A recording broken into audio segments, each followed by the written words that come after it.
We need today's Bhagavatam book.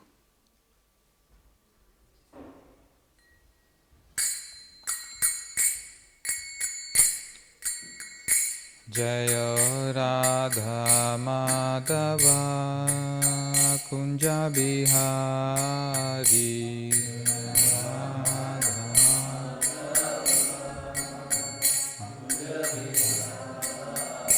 Jaya Radha Madhava Kunja Bihari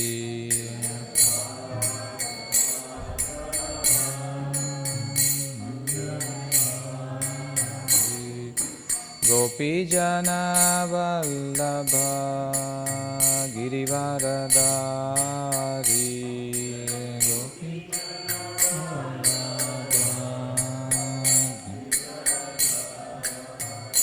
Jaya Gopi Jana Vallabha Girivaradari Gopi Jana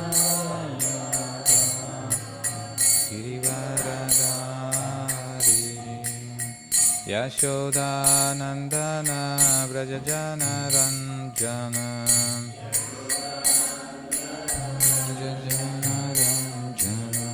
Yashoda Nandana Vrajajana Ranjana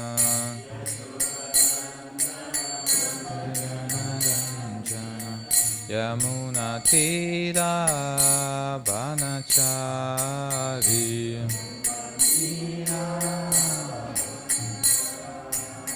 Yamuna Tira Vanachari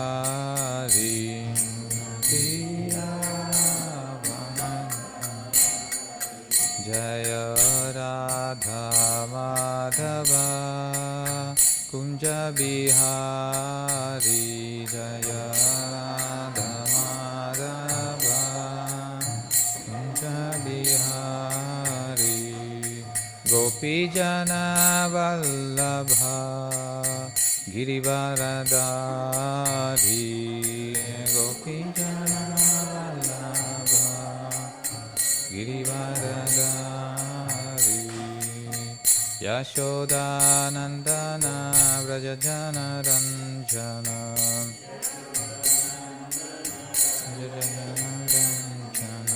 Yamuna Tira Vanachari Yamuna Tira Vanachari Yamuna Tira Vanachari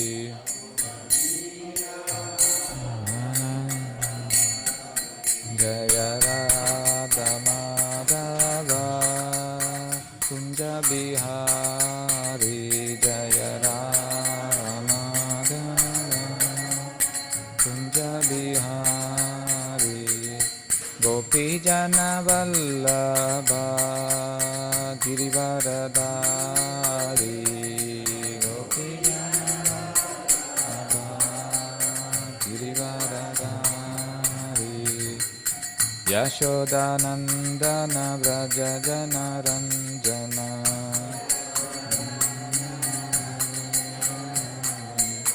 Yashoda Nandana Vrajajana Ranjana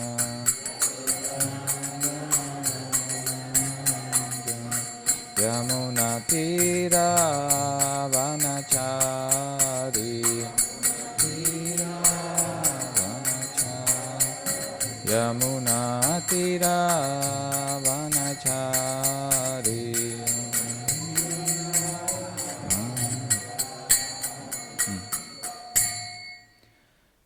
Jai Om Vishnupad Paramahamsa Parivajakacarya Ashtotra Sada Sri Srimad Abhay Charanaravindra Bhaktivedanta Swami Srila Prabhupada Ki Grantaraj Srimad Bhagavatam Ki Samaveta Bhaktivedanta Ki Nitai Gaur Premanande. All glories to assembled devotees. All glories to assembled devotees. All glories to assembled devotees. All glories to Sri Guru and Gauranga. All glories to His Divine Grace, Srila Prabhupada. Nama Om Vishnu Padaya Krishna Prasthaya Bhutale Srimate Bhaktivedanta Swaminiti Namine Namaste Saraswati Deve Gauravani Pracharine Nirvishesha Shunyavadi Paschatya Desha Tarine. Om Namo Bhagavate Vasudevaya. Om Namo Bhagavate Vasudevaya. Om Namo Bhagavate Vasudevaya. Narayanam Namaskritya Naram Chaiva Narottamam Devim Saraswatim Vyasam Tato Jayamudiraye Ashtaprayeshu Abhadreshu Nityam Bhagavata Sevaya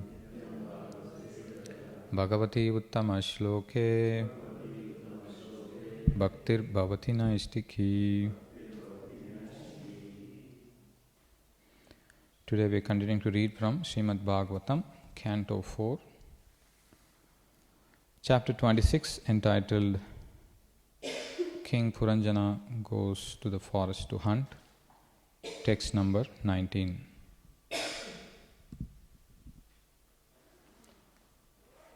Santavyans Lakshnasya Vacha Hridayena Viduyatha Preyasya Sneha Samramba Lingam Atmani Nabhyagat Santavyans Lakshnasya Vacha Hridayena Viduyatha Preyasya Sneha Samrama Lingam Atmani Nabhyagat Santavyans Lakshnasya Vacha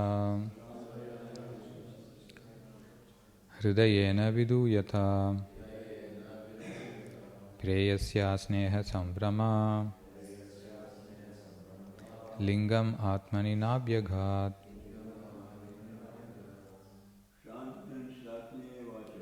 Santavyans Lakshnasya Vacha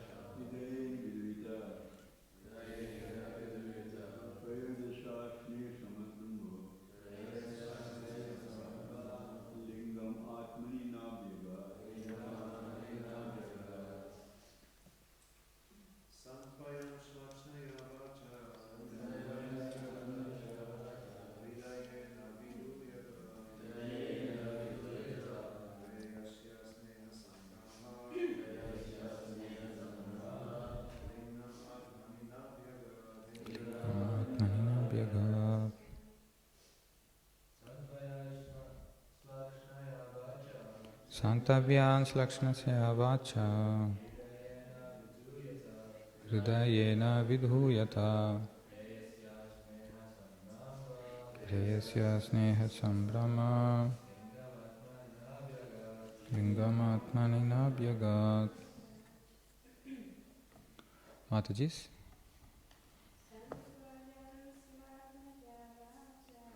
Santavyans Lakshnasya Vacha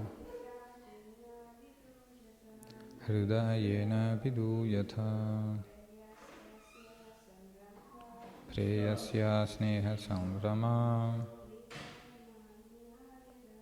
Lingam Atmani Nabhyagat. Word to word meaning. Santavyan, pacifying. Slakshnasya, by sweet. Vacha, words. Hridayena, with a heart. Viduyatha, regretting very much. Preyasya, of his beloved. Sneha, from affection. Sambrama, of anger. Lingam, symptom. Atmani, in her heart. Na, did not. Abhyagat, rouse. Translation and purport by His Divine Grace, Srila Prabhupada. The king with aggrieved mind began to speak to his wife with very pleasing words.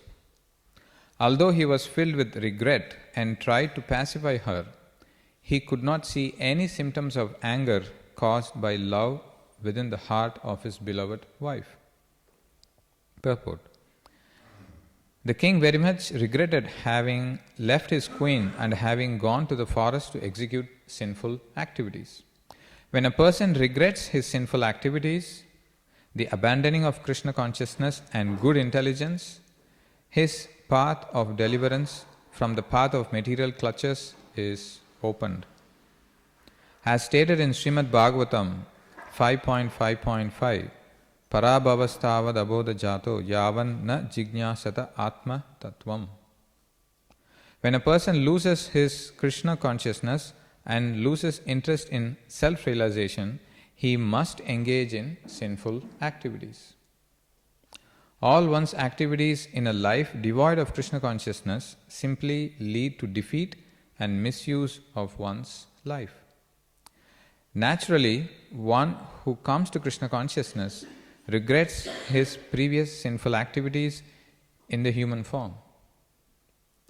Only by this process can one be delivered from the clutches of nescience or ignorance in material life. Om ajnanatimirandhasya jnananjanashalakaya chakshurunmilitam yena tasmai Shri Gurave Namaha Shri Chaitanya Manobishtam Stapitam yena bhutale Swayam Rupa Kadamayam Dadati Svapadantikam Vandeham Shri Guruho Shri Yuta Padakamalam Shri Gurun Vaishnavamscha Shri Rupam Sagrajatam Sahagana Raghunatanvitam Tam Sajivam Sadvaitam Savadutam Parijana Sahitam Krishna Chaitanya Devam Sri Radha Krishna Padan Sahagana Lalita Shri Vishakhanvitamscha He Krishna Karuna Sindho Dhinabandho Jagatpate Gopesha Gopika Kanta Radha Kanta Namosude Tapta Kanchana Gaurangi Radhe Vrindavaneshwari Vrishabhanu Sute Devi Pranamami Haripriye Vancha kalpatarubhyascha kripa sindubhya evacha patitanam bhavanebhyo vaishnavebhyo namo namaha. Jai Sri Krishna Chaitanya Prabhu Nityananda Shri Advaita Gadadhar Srivasadi Gaura Bhakta Vrinda Hare Krishna Krishna Krishna Hare Hare Hare Rama Rama Rama Hare Hare.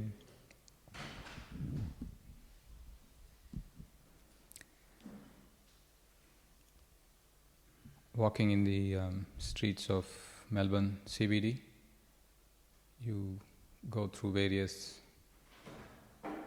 signs of allurement,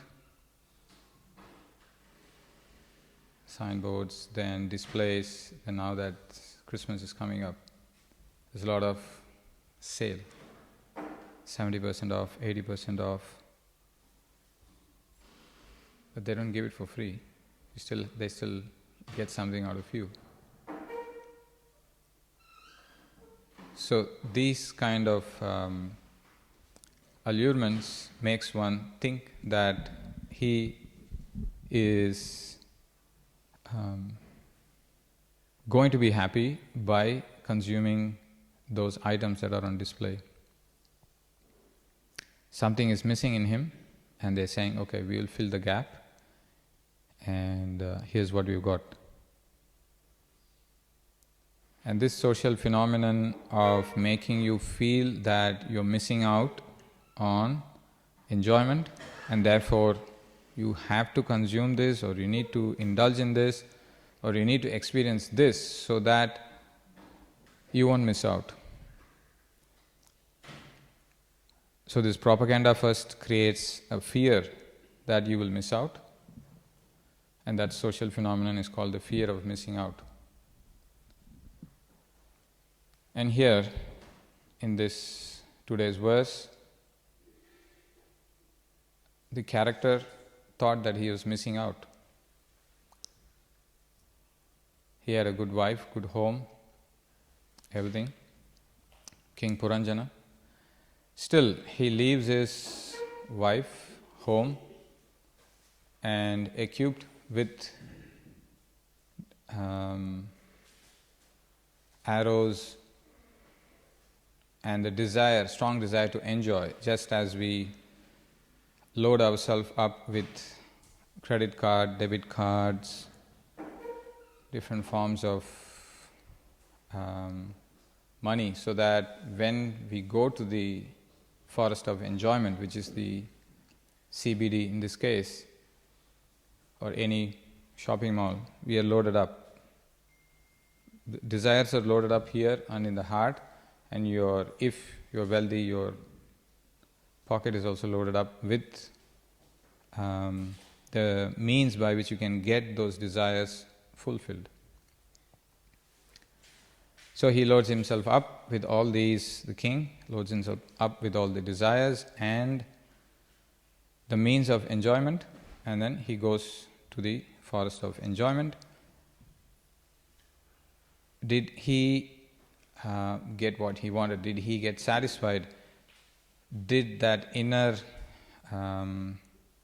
emptiness get fulfilled by enjoying those material objects which he wanted to enjoy? How did he trace his way back to coming back to his original intelligence? Sometimes you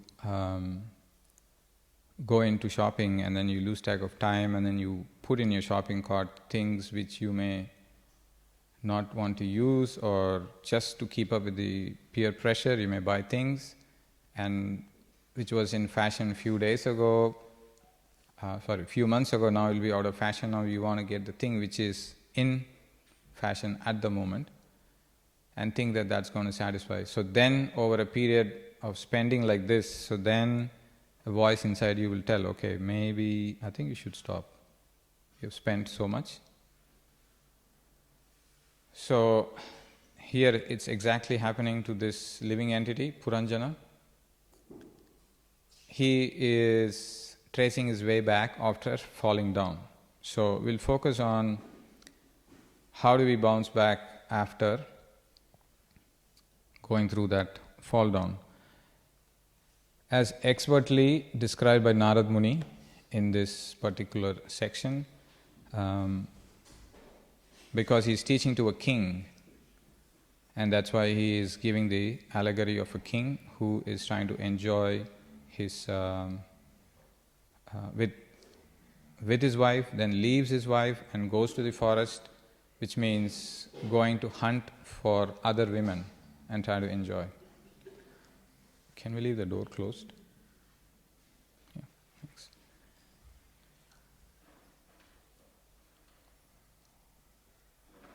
Then, now how does he retreat and come back to regain his spiritual intelligence?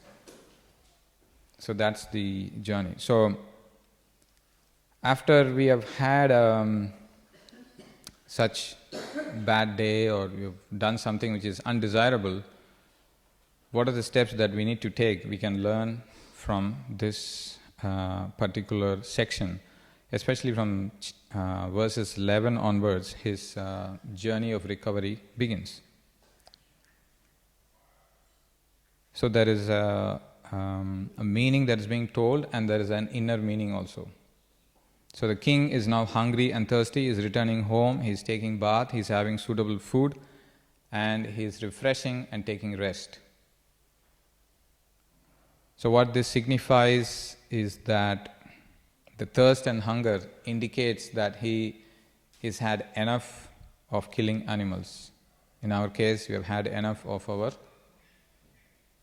shopping and spending money in a useless way. So we are trying to come back. So we are remembering how much we have accumulated and see, okay, is it actually needed? So that's the first step. Then he is giving up those activities. So it's time to exit the forest of enjoyment. So we are tracing our way back home. So then he calls the Brahmanas and then performs atonements, which is taking of the bath. In our case, this is listening to our inner voice and saying, okay, we have had enough, I think we must go back. then taking suitable food indicates that he is giving up the attitude to kill animals and eat them, and he is giving up the attitude to drink liquor. So that's what eating suitable food means. And he's starting to become more steady. After having been deluded by all the sources of enjoyment and acquiring all that and trying to enjoy, he's on his path way back. He's trying to become more steady. After that, the king goes on to decorate himself with various ornaments and sandalwood pulp and garlands. Then he remembers his queen. Just as we try to remember, oh, how did I get into this? When did this all begin? Now I must look for the proper path and go back.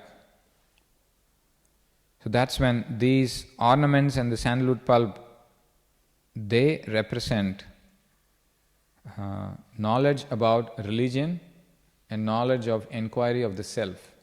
That's what these mean. So he's putting that up, and that's what Prabhupada is quoting in this particular purport, a verse from 5.5.5.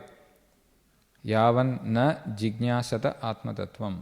One who is not inquiring about the self, he is forced to after being beaten up by the material nature.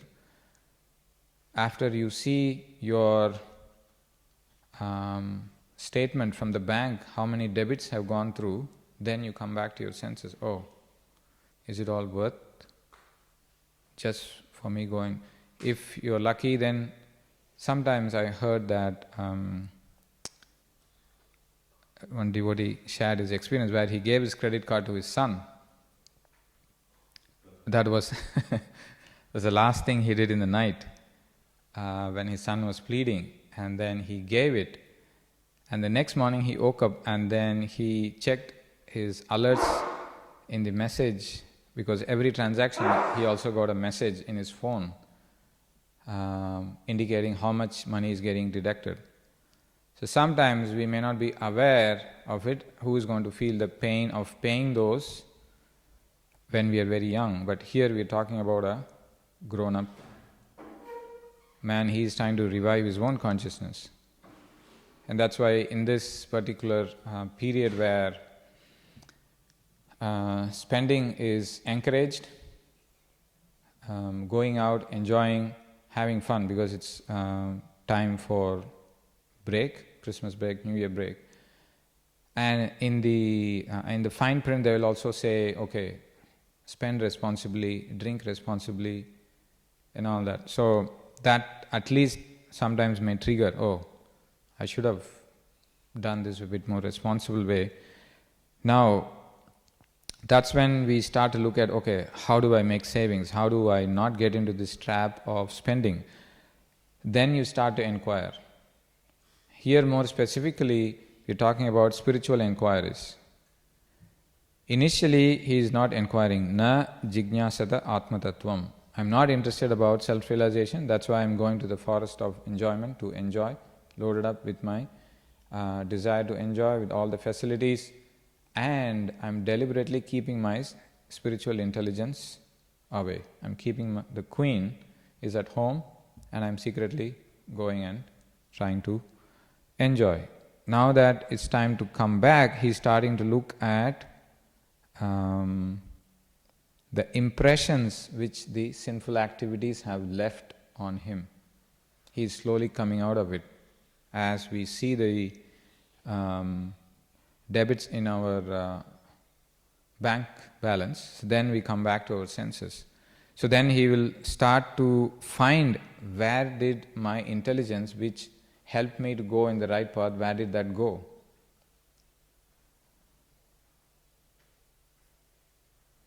So that's what indicates he is looking for his wife, which means he is looking for where his spiritual intelligence had gone. Now, reflecting on your own experience, everybody will admit to this, that when you have done something wrong and you're trying to come back, your spiritual intelligence will not come back to you straight away. Anyone observe that? You won't be able to revert. It's not a Microsoft typing word that you do something and Control Z, it comes back to the old. No, it doesn't happen. It's a whole process. Now the first thing that you recollect when you are in your coming back or bouncing back is your good actions. The actions that you did that were good, that were pious. So just to make sure that we get the understanding right, and also for the sake of those who are attending for the first time, before an action happens, you would have had some feelings to do the action, and before you develop that feelings, you would have thought about it. So there's thinking, feeling, and acting or willing. That's how it works. And this is like going through a replay of a match or a cricket or a tennis match. So the replay shows clearly what had happened, although normally you wouldn't have seen that detail. So Gita, Wisdom and Bhagavatam take you through those steps where, okay, you perform an action, okay, before that you develop feelings, and before that you thought about it for a long time. So when you bounce back, the first thing that you notice, use your own pious or good activities. So your focus goes into activities that you did that were good. And that's what the king is first seeing, the maid servants and not the queen directly. Now, is it sufficient for us just to think about the good things that we did and not take any action on that? Would that help us bounce back? Oh, I'm thinking about all the good things. Would that help? So what do we need to do after that is, okay, what were the feelings that I had when I did these good activities? Then go back to that. And then what was my thought when I did those good activities? So you are kind of tracing back from action to feeling and then to the thought. And that's what the king is doing, because the actions themselves will not help you to regain your intelligence back. And that's what the household women are saying. In a sarcastic way, they are also asking, oh, you were satisfied with all those hunting, why did you come here? So in a way that if we ourselves sarcastically talk to ourselves and say, oh, you went to the shopping mall and you're enjoying, what makes you to come back here? Well, I saw my bank balance, so it's kind of decreasing. I'm getting a lot of alerts which shows that I'm losing. So, okay, why don't you keep losing? No, that's not what I want to. I want to come back. So, okay. Then the maid servants, they lead them to the actual queen. And now because the intelligence has left the heart, which is like that of a bed, the queen is resting on the floor. And in the purports, Prabhupada explains that a person who is entering a house without a mother and a wife, the house is not going to be any interest to him, and he will not show any interest. So in the purport, Prabhupada writes, mother represents devotion to Lord Vishnu, bhakti. Devotional service to Lord Vishnu represents bhakti, mother, and the spiritual intelligence is represented by wife. So when we fall back, we can't expect that the spiritual intelligence will be reinstated straight away. So we have to trace back through our pious activities or good activities that we did, then go back to the feelings that we had, and then go back to the thoughts that we had when we were doing those. So that's how you re-establish your intelligence back. So during the process also, if the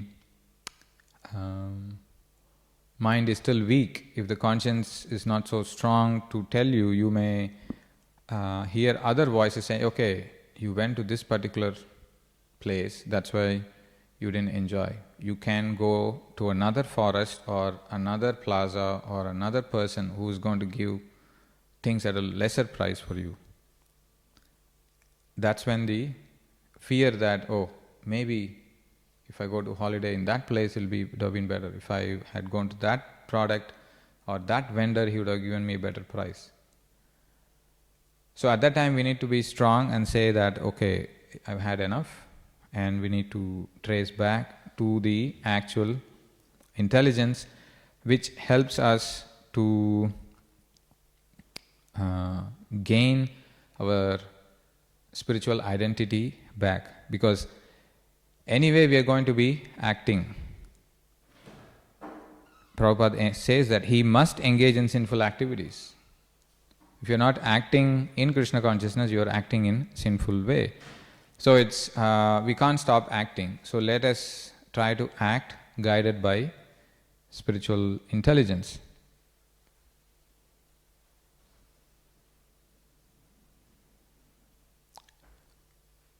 Now the king goes on to repent and ask forgiveness of the wife. And then the spiritual intelligence takes time to get reinstated in your consciousness, in your memory. So we can't expect that we bounce back straight away. Now that's when the concept of regret, which Arjun Sakha Prabhu kind of discussed yesterday, touching upon the various aspects and giving examples. So the aspect of regret is the key for us to come back. And that's what Prabhupada explains here. Only by this process can one be delivered from the clutches of nescience or ignorance. By this process he means the process of regretting his sinful activities, then taking positive steps which are described here, getting advice from saintly people,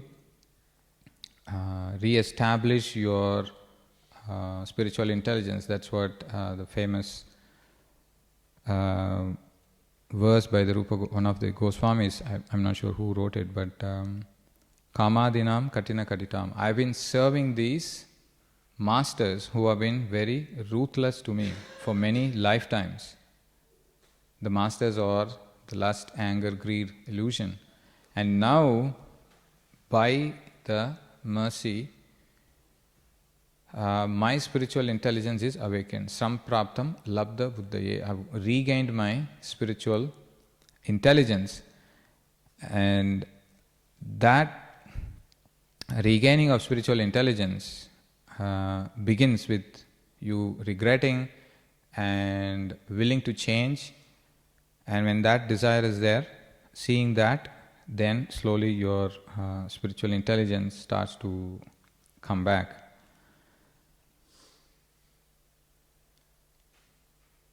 Now, this process of recovery is not going to be really smooth. We are again going to be drawn into our old bad habits.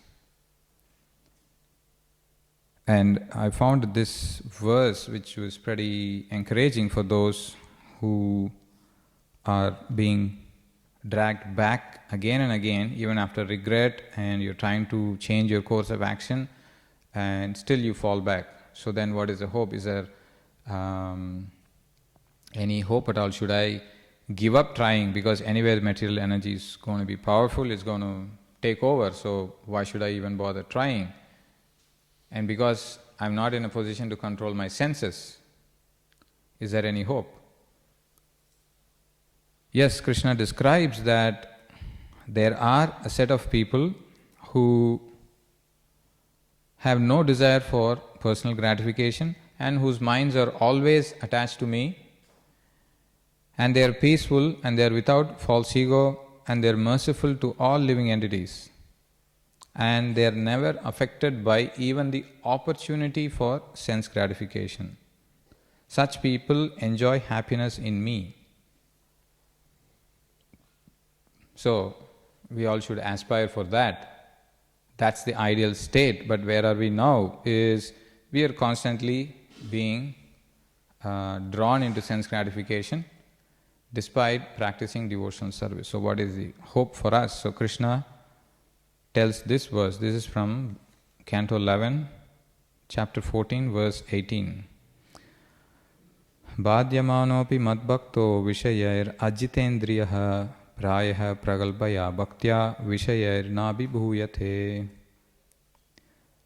Bhadyamana means being harassed by sense objects, Vishaya. And how is Krishna calling such a person? He is calling such a person as a Jitendriya. What does Jitendriya mean? So, one who has failed to control the senses. Isn't that something we can, at least I could relate to? A Jitendriya. And he is being harassed by objects of the senses. Bhadyamanopi madbhakta. So this word bhadyamana caught my attention, being harassed. And the sense objects, he is not able to conquer that. But he is doing something important. Prayaha pragalpaya bhaktya. He is effective and strong in devotion. So then what happens? Such a person will not be defeated by sense gratification. So that's the hope-giving verse. The translation goes like this. My dear Uddhava, if my devotee has not fully conquered his senses, he may be harassed by material desires. But because of his unflinching devotion to me, for me, he will not be defeated by sense gratification. He will not be defeated by sense gratification. So the second half is prayaha pragalpaya bhaktya vishayair nabhi bhuyate. Abhibhuyate means defeated, na abhibhuyate means he will not be defeated. For that, what should be the mentality is not casual bhakti, but Prabhupada explains in this is a purport by the disciples of Srila Prabhupada. So they explain in the purport that praya pragalpaya bhaktya indicate a person with great devotion for Lord Krishna and not a person who desires to commit sinful activities and chant Hare Krishna to avoid reaction. So we are not trying to use the Hare Krishna mantra or the process of bhakti as a vacuum machine or as an eraser or as a whitener to get our sinful activity so that you can go back the next time the garbage is there. Oh, anyway, I have a vacuum machine, I can vacuum it. I'll again go back and collect some garbage. So we are not talking about such a devotion which is the mentality of using the mantra or the process of bhakti as a way or a means to eradicate the sins and I go back and do that. We are not talking about such devotion, we are talking about great devotion. So, such a person, he has had some bad habits in the past and he is being harassed by the lingering attraction to the body. But still the unflinching devotion for Krishna will act.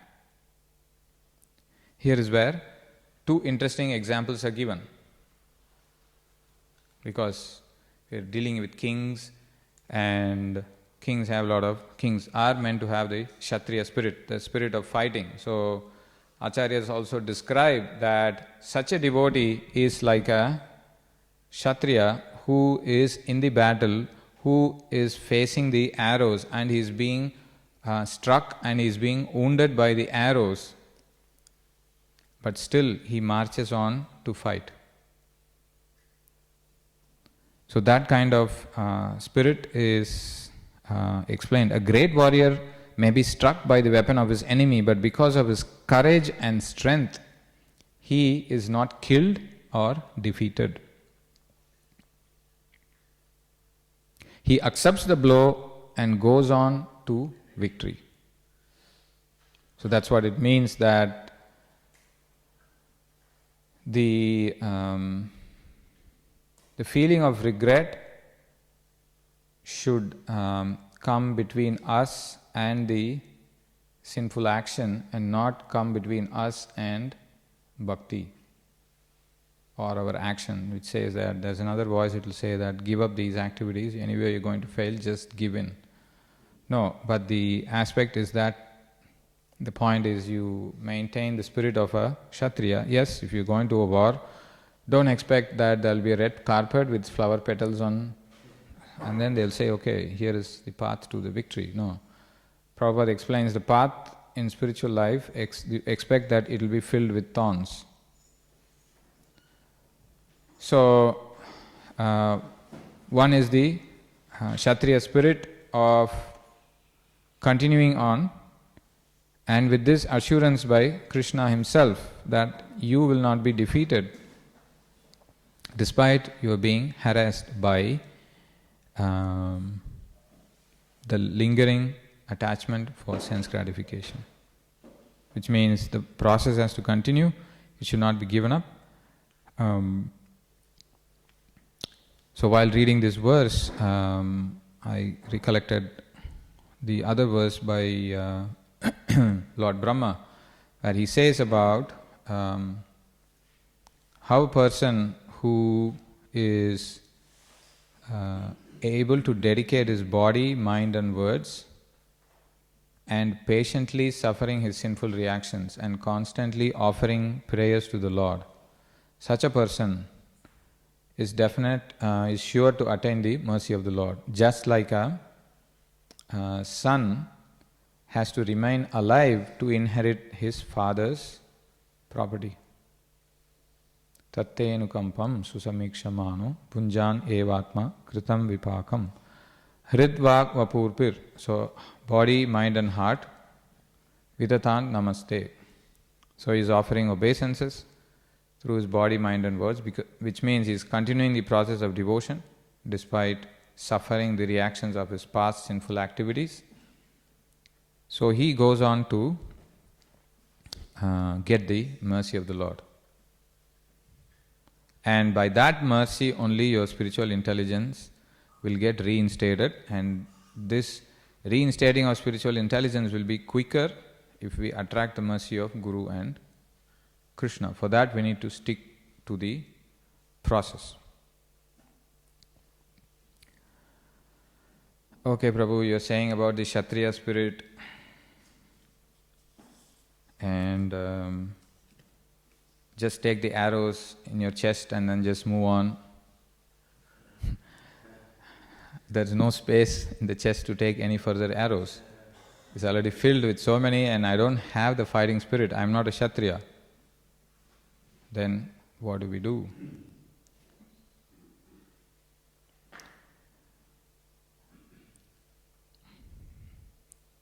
That's when we take the crucial decision of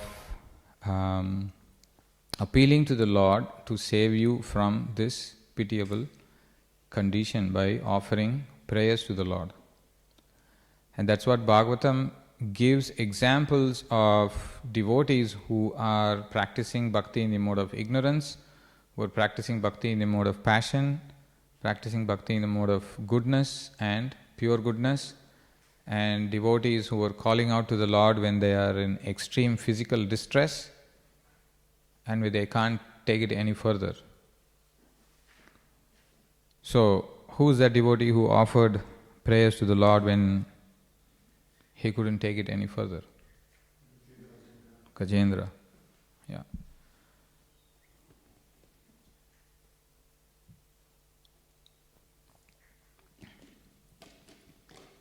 So, he was in such a precarious condition, in deep regret that he has put his faith on his own strength, he has put his faith on his family, nothing seems to work, and he put his faith on his own strength, still nothing is working. At that time, he appeals to the Lord to be saved. And even at the point where he is bleeding and the crocodile is continuing to bite and relishing the blood, the crocodile is increasing in its strength, and Gajendra, being in a weaker position in water, is losing his strength. Still, he was able to recollect, as we are discussing, his spiritual intelligence got reinstated, and he was able to remember the prayers, and he was able to offer those prayers to the Lord. So in that section, Prabhupada explains that one must try to recite, remember, and also offer notable prayers to the Lord when you are in a good situation, so that when you are in a dangerous situation, those prayers will come back to you and you can offer them to the Lord and call for help.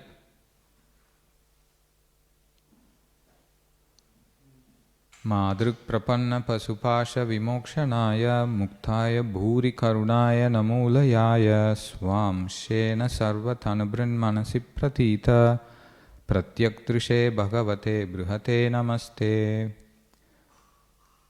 So, I am just an animal, pasupasha vimokshanaya muktaya, and who are you? You are the most merciful, bhuri karunaya. So that's the mood that we can inherit from these prayers, that okay, on my own strength, I don't have the Kshatriya spirit to take on this struggle. I am just like an animal without any knowledge, covered by ignorance. So you please, you are the most merciful, you please help me, pick me up from this pitiable condition. So that's when Gajendra, even at that precarious position, on seeing the Lord, he picks up the lotus and offers it to the Lord.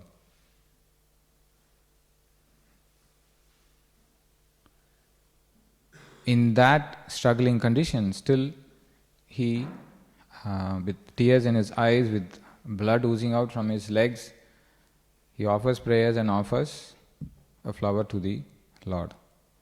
That's when it's described that the Lord, when trying to rescue Gajendra, he didn't even, he was in such a rush that when his upper garments were falling, he did not even bother to correct it, he just came.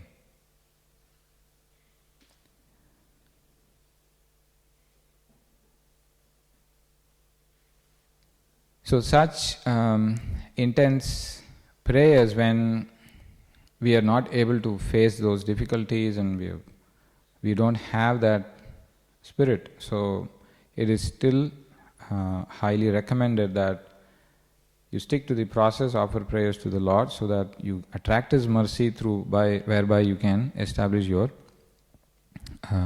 intelligence back.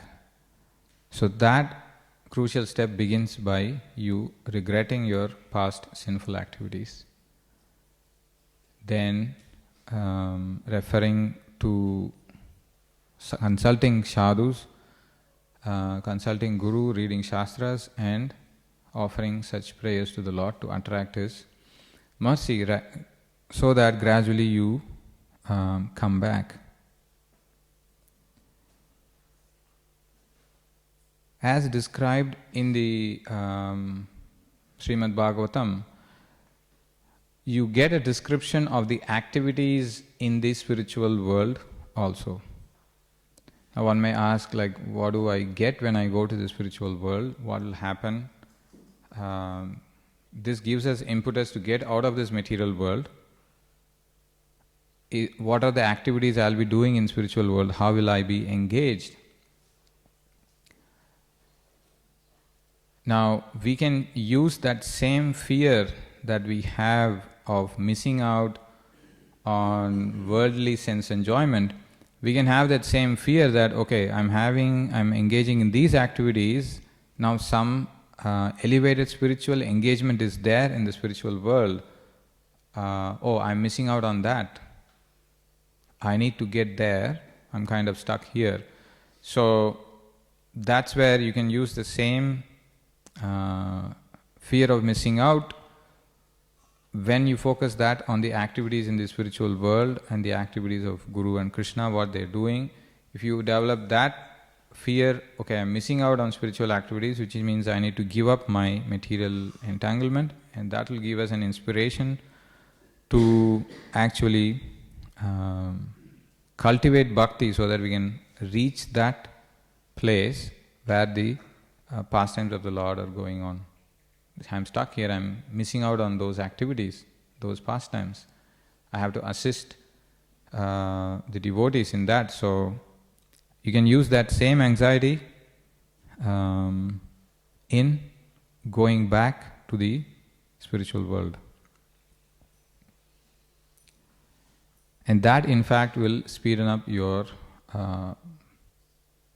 reinstatement of your spiritual intelligence, and you now have some activities also to do in the spiritual world. And that's exactly what we are getting trained when we engage in devotional activities like cleaning the temple, preparing bhoga, offering arati, offering prayers. And this exactly we are getting trained by the bhakti process. So you give up material activities and give up your lusty intelligence.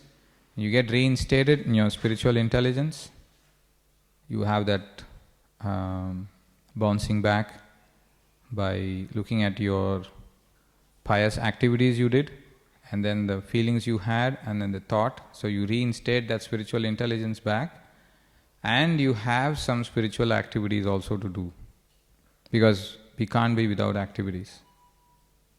So that's how we can gain lessons from this particular episode of King Puranjana. Approaching his wife and trying to reinstate his spiritual intelligence, and through this Narad Muni is telling Prachina Parishad that, hey, you've gone too much, I think you need to stop. So by describing Puranjana getting back spiritual intelligence, Narad Muni is indirectly telling Prachina Barhi, King Prachina Barhi, to correct himself. I'll stop there and see if there are any questions related to what we discussed today.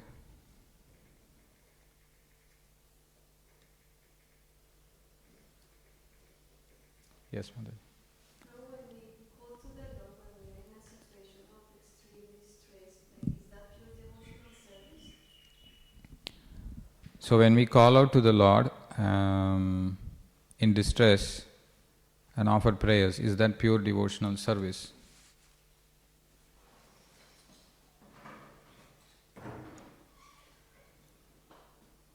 You need to actually keep your body safe so that you can execute devotional service. So you are calling out to the Lord to protect you so that you can do devotional service.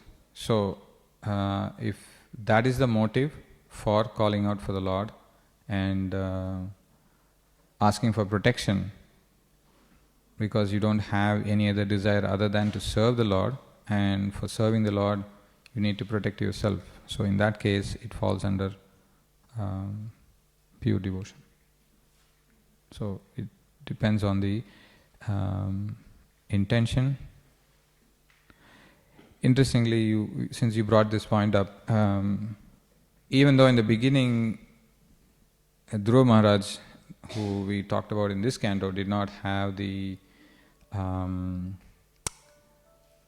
correct mentality to approach the Lord, he nevertheless approached. And after seeing the Lord, taking his darshan, then he regretted, I was looking for a broken pieces of glass, but I found a great treasure like you. So he regretted, and then he gets into pure devotional service from that platform where he started off, because he was guided by Narad Muni at that time. So it does not matter even if the starting point where we are is not perfect, at least we are doing devotional service, so the process will purify us.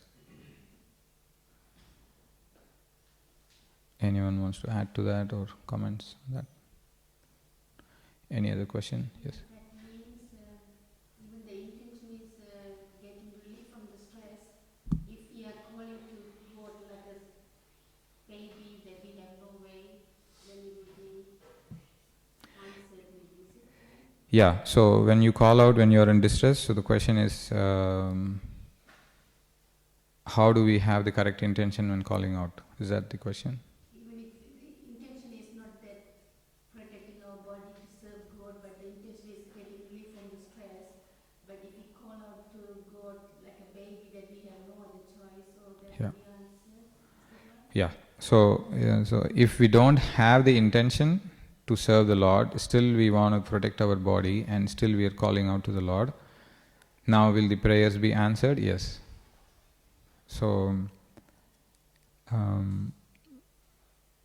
because Krishna is Bhaktavatsala, he is the one who gives protection, and in a helpless situation you are asking for protection. You may not have pure devotion, you may have some ulterior motives, but he will purify it. But in case of the sufferings which a pure devotee goes through, sometimes may resemble the reactions of sinful actions that he has done. But several sections in the purports, Prabhupada explains that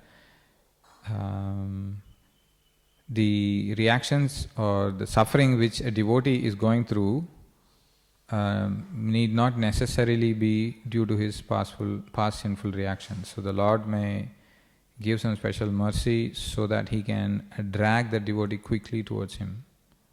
So for that reason also sometimes suffering might be imposed. So either way, that you just carry on with the process and see what you can learn from the suffering rather than giving up the process. Yes.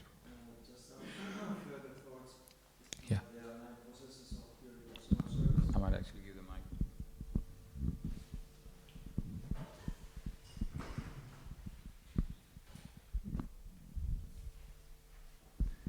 So there are 9 processes of pure devotional service, and each of the process has a representative.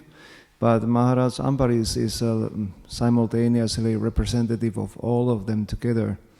So he also went through distress when Durvasa Muni created the demon to attack him.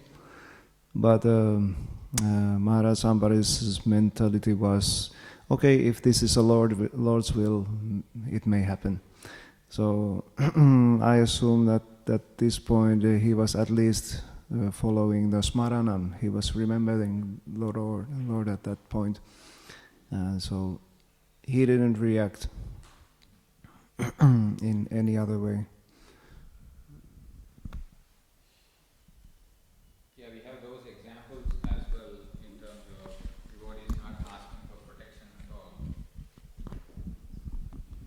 Like Ambarish Maharaj, as you said, another example is Prahlad Maharaj. So whatever happens, let it happen. I am protected by the Lord. So it's a highly elevated state. So yeah, we can still recite prayers by Prahlad Maharaj to the Lord and hope to achieve that state. Yeah. Grantaraj Srimad Bhagavatam ki jai, Srila Prabhupada ki jai. Samaveda Bhaktivedanta ki jai.